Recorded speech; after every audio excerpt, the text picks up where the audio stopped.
kita tiba di segmen penghujung atau segmen kelima atau segmen terakhir. Ya pemirsa rasanya masih pengen berlama-lama ya, tapi tidak apa-apa kita maksimalkan saja bersama Ustadz Takdir. Tafadhol Ustadz, tapi dilanjutkan lagi ini makin segmen terakhir makin menarik ya, sayang sekali. Oh, oke, baik, silakan dilanjut Ustadz. Mas Dias, pada segmen terakhir ini pemirsa Net TV dimanapun Anda berada, sebagai closing power saya ingin mengutip firman Allah Subhanahu wa taala, dan disinilah juga akan menjadi titik pembeda orang-orang yang akan mendapatkan keselamatan dunia dan akhirat, dan juga orang yang akan mendapatkan penyesalan. Ini dalam Quran surah Al-A'raf ayat 179. Di sini berbunyi, a'udzubillahi minasyaitonirrajim. Walaqad zara'na li jahannama katsiran minal jinni wal ins. Ya, sungguh dalam surga, dalam neraka itu, jahanam itu banyak dihuni golongan jin dan manusia. Ya, jadi jin dan manusia termasuk kita ini bangsa golongan manusia, Mas Dias. Berarti kita ini juga calon di situ, calon di situ. Apalagi kalau sudah jin sudah di sana kan. Ya, tapi kita yang dimaksud ayat ini siapakah orang-orang yang akan menjadi penghuni neraka jahanam? Ya, ini ada 4 kategori sini. Yang pertama, ya, lahum qulubun la yafqahuna biha. Diberikan hati tidak dipakai untuk mengingat Allah Subhanahu wa taala. Ya, kemudian selanjutnya, ya, walahum a'yunu la yubsiruna biha, diberikan mata. Ya, saya ingin sedikit mengkaji di sini para pemirsa Tapari dimanapun Anda berada, mata. Di sini mata. Jadi mata, Mas Jas, yang dimaksud di sini yang saya pahami, mata itu bukan hanya mata zahir, bukan mata zahir kita ini. Jadi mata yang dimaksud di sini karena manusia itu ada 2 mata yang dia gunakan dalam melihat dunia ini. Ya, ada namanya mata zahir, ada namanya mata batin. Mata batin itulah hati. Mata batin itu adalah hati. Saya ibaratkan motor. Motor itu kan, Mas Dias, ada 2 lampunya kan? Ada lampu jauhnya, ada lampu dekat. Kalau lampu dekat pasti terbatas. Kalau jauh kan ya lumayan jauh lah bisa melihat. Tapi yang mata yang Allah maksudkan di sini adalah orang yang diberikan mata, ayunum, diberikan mata tapi tidak dipergunakan untuk melihat tanda-tanda kekuasaan Allah Subhanahu wa taala. Ya, mata zahir kita, oke lah kita melihat ini tanda-tanda kekuasaan Allah. Ya. Tetapi ada yang lebih penting, mata hati kita. Saya ingin memberikan contoh bagaimana mata hati ini, mata batin ini ya atas mampu melihat hal-hal yang jauh. Misalnya Mas Dias, saya tanya dulu Mas Dias. Pernah nggak kita lihat Mas Dias, ada orang buta. Lalu kemudian orang buta itu dia hafal berapa pintunya masjid. Misalnya di 4, ada depan, kiri, kanan, belakang. Ini orang buta loh. Saya sering melihat. Iya kan? Ada tetangga. Iya.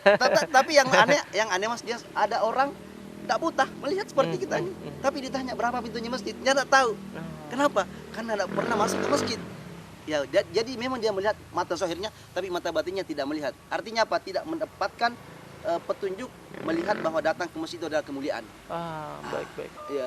Jadi yang ada banyak juga menurut riset itu sekitar 80% penduduk Indonesia tidak bisa baca Al-Quran. Itu dia. Maka di sini kata Allah, gunakan mata hati kita, mata batin kita. Maka mata batin inilah yang akan melihat tanda-tanda kekuasaan Allah yang mungkin begitu tidak nampak, tapi mampu kita tebus. Mampu kita tembus.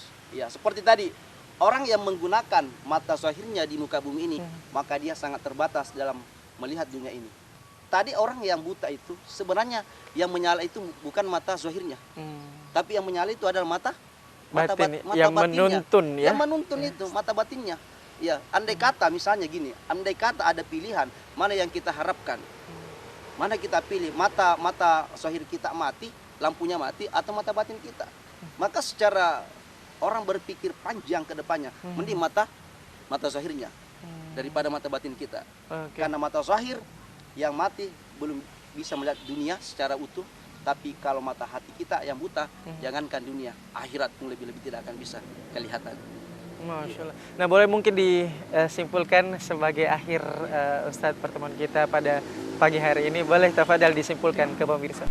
Closing power bahwa setiap kita ini adalah makhluk yang paling mulia di hadapan Allah Subhanahu wa taala, dan itu sangat jelas ditekankan oleh Allah Subhanahu wa taala laqad khalaqnal insana fi ahsani taqwim. Kemudian di ayat lain walaqad karramna bani adam. Tetapi kemuliaan itu tidak bisa datang begitu saja, tidak bisa melekat begitu saja tanpa kita jemput, tanpa kita usahakan. Karena itu jadilah hamba-hamba yang senantiasa mulia dan memuliakan. Jadikan diri kita senantiasa rendah hati, rendah diri di hadapan Allah Subhanahu wa taala, dan rendah hati di hadapan sesama manusia. Semoga kita semua tergolong orang-orang yang mulia di hadapan Allah Subhanahu wa taala, baik di dunia, lebih-lebih di akhirat kelak. Amin, amin, amin ya rabbal alamin. Masya Allah, syukron Ustadz Takdir. Kehadirannya pada pagi hari ini powerful sekali, sangat banyak pelajaran, insight, makna, dan tentunya hikmah yang bisa diambil dari tema kita pada pagi hari ini dengan tema menjemput kemuliaan. Sekali lagi terima kasih, terima kasih banyak sudah hadir di program Tapari. Ustadz, sehat-sehat selalu. Nanti kita jumpa lagi di episode yang lainnya.